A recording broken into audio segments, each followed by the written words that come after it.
A bat and a ball together cost $1.10. The bat costs $1 more than the ball. How much does the ball cost? 10 cents. Wrong. What? 5 cents, Chloe. If the ball costs 10 cents and the bat costs $1 more, that's $1.10 just for those two. Plus the 10-cent ball, that's $1.20, not $1.10. That's... my brain just handed me 10 cents and I took it. You took it without checking. And here's what makes that interesting. That puzzle has been given to students at Harvard, at MIT, at Princeton. More than 50% of them get it wrong. Not because they're not smart enough to find the right answer, because their brain gave them a confident wrong answer and they trusted it. That is the entire book. That is the entire book. Welcome to Discourse, where we have a friendly chat about important stuff. I'm Chloe, and I apparently cannot be trusted with elementary arithmetic under mild social pressure.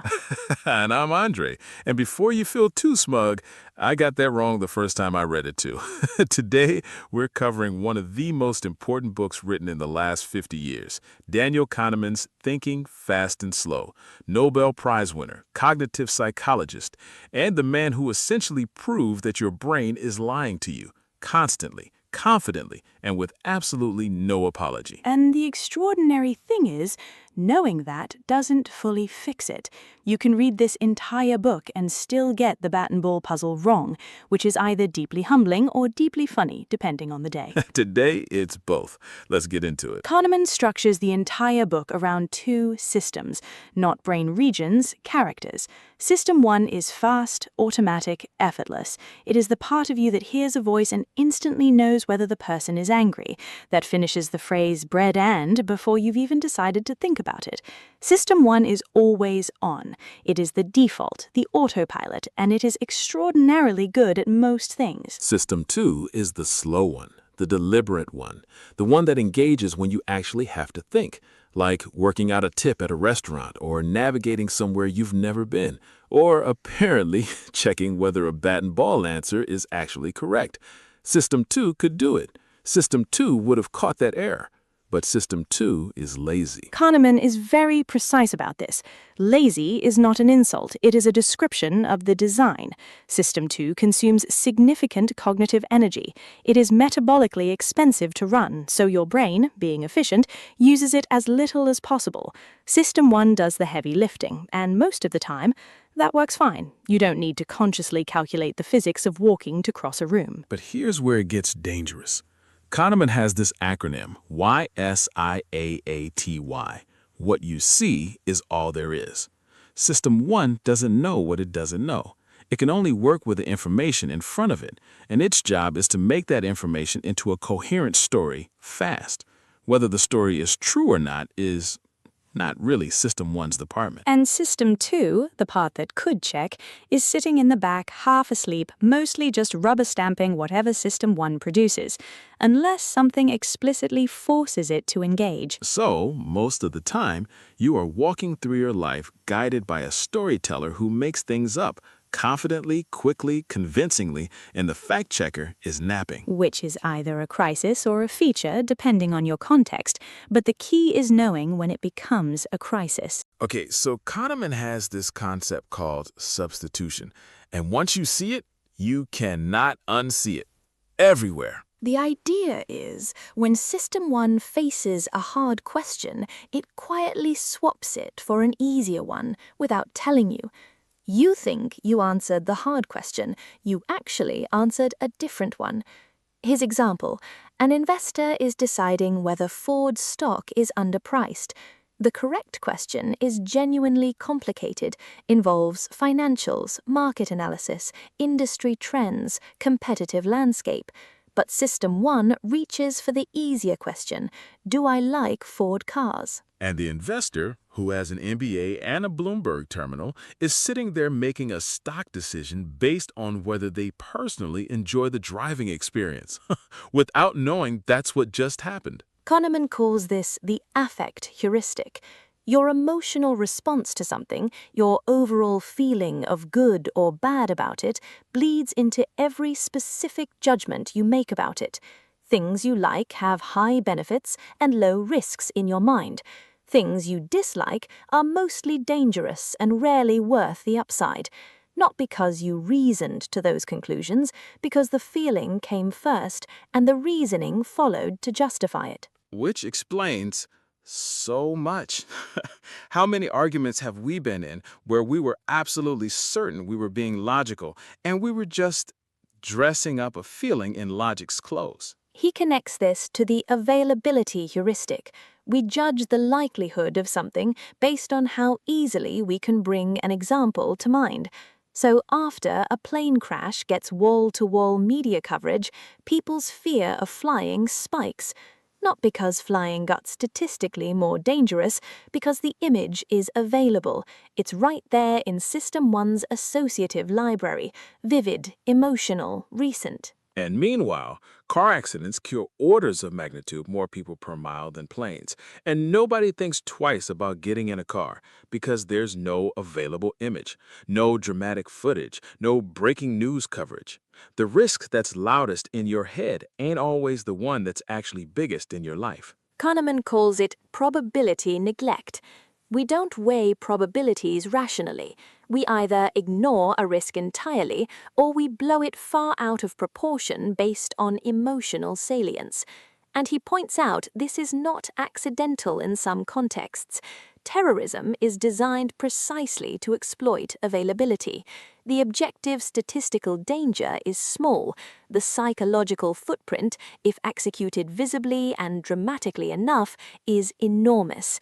It creates what he calls an availability cascade, a self-reinforcing cycle of fear, media coverage, more fear, that distorts policy, distorts resources, distorts reality. Your brain becomes the weapon, not the bomb. Your brain becomes the weapon. That's one of the most frightening and clarifying things I've heard said about how terror actually works. Now, Kahneman turns his attention to one of the most socially dangerous eras of System 1. Right, the narrative fallacy. The human need, compulsive, automatic, universal, to turn any sequence of events into a story, with causes, with logic, with someone responsible. He uses Google, and it's a perfect example because everybody knows the Google story. Brilliant founders, brilliant idea, brilliant execution. The story is clean, it makes sense. But Kahneman points out, the year after Google launched, those same brilliant founders tried to sell the company for less than $1 million. The buyer said no. That's how close we came to a world where Google didn't exist. Lucky break. One lucky break among many. But we don't tell the story that way. We tell it as inevitable, as if the talent was always going to produce this outcome regardless of circumstance. Kahneman calls this hindsight bias. Once we know the outcome, we rewrite our memory of what we expected before it happened.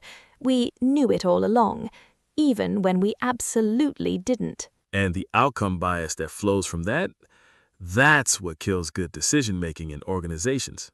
Kahneman's example, a surgeon performs a low-risk operation, has great reasons to perform it. The operation goes wrong, freak accident, patient doesn't make it. And everybody, with the benefit of hindsight, decides the surgeon made a bad call. But the decision was sound. The outcome was unlucky. And treating those two things as the same, that is how you create a culture where nobody takes intelligent risks anymore. Because the lesson professionals learn when good decisions are punished for bad outcomes is never do anything that could look wrong in hindsight.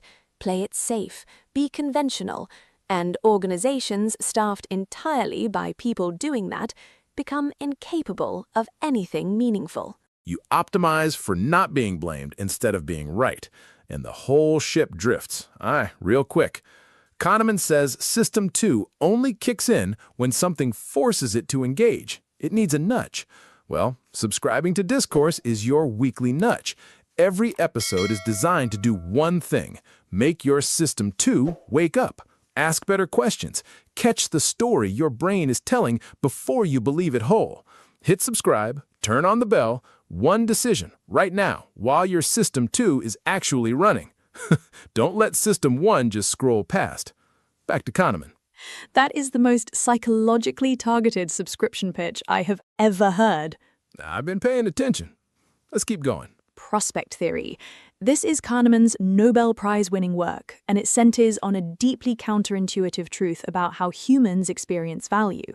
We do not measure gains and losses symmetrically. The pain of losing $100, psychologically, neurologically, hits roughly twice as hard as the pleasure of gaining $100. So if I offer you a coin toss, heads you win 150, tails you lose 100, most people say no. Even though mathematically that's a good bet, expected value is positive, you should take it every time. But the threat of losing 100 outweighs the appeal of winning 150, and most people feel that in their gut and walk away from the better bet. And this isn't weakness or irrationality in the pejorative sense. Kahneman is careful about that. Loss aversion is evolutionary. In a world of scarcity, losses were genuinely more dangerous than equivalent gains were beneficial. Losing your food supply was potentially fatal. Gaining extra food was a bonus. The problem is, we are no longer in that world, and the wiring didn't update. Which is where the sunk cost fallacy comes from. You've been in a job for 5 years, you're miserable. But you've invested 5 years, and leaving feels like losing those 5 years, so you stay. You're in a relationship that stopped working 18 months ago, but you've been together 4 years, and ending it feels like losing all of that, so you stay. Kahneman calls it driving into the blizzard. You can see it's dangerous ahead, but you've already come this far, so you keep going. The rational framing is the past cost is gone regardless. It is sunk. It does not change what the right decision is today. But loss aversion makes the past cost feel like a stake in the ground, like evidence that this must mean something, that it would be a waste to leave now. And so people spend 3 more years in a blizzard, protecting an investment that is already spent. How many people are right now staying in something, not because it's good for them, but because leaving would mean admitting the last few years were a loss? That's not commitment. That's loss aversion wearing commitment's coat. Loss aversion wearing commitment's coat. I'll be thinking about that one for a while. The final concept I want to make sure we get to, because I think it is the most quietly life-changing thing in the book, is Kahneman's distinction between the experiencing self and the remembering self. 2 selves, same person, completely different priorities. The experiencing self is who you are moment to moment. It lives in the present. It is the one who actually feels pain or joy or boredom in real time. The remembering self is the narrator. It constructs the story of your life. It decides what events meant. And, here is the crucial part, it is the one who makes decisions about what to do next, what to choose, what to pursue. And the remembering self, Kahneman's research shows, follows 2 rules. The peak-end rule, it judges an experience almost entirely by how it felt at its most intense moment and how it ended. Not the average, not the duration, just the peak and the ending. He calls the second thing duration neglect. How long something lasted barely registers. The cold hand experiment. Participants had to submerge their hand in painfully cold water. They did this twice. First trial, 60 seconds of painful cold. Second trial, 60 seconds of the same cold plus 30 extra seconds of slightly less cold water. When asked which trial they wanted to repeat, the majority chose the longer trial, the one that was objectively more total pain, because it ended better. They chose more pain because the ending was nicer. The remembering self looked at both stories and picked the one with the better ending, even though the experiencing self suffered more. And this explains so much about how we navigate our lives. We go on holidays for the photographs, for the story we will tell, rather than for the moments we will actually live. We endure terrible endings in relationships and careers because the remembering self is desperately trying to construct a redemptive narrative. We stay in the blizzard, partly so the story has a better ending. And then Kahneman lands what he calls the focusing illusion. 4 words. Nothing is as important as you think it is when you are thinking about it. You think moving to a nicer city will make you happy, but you will stop attending to the city within months. Your experienced well-being returns to its baseline.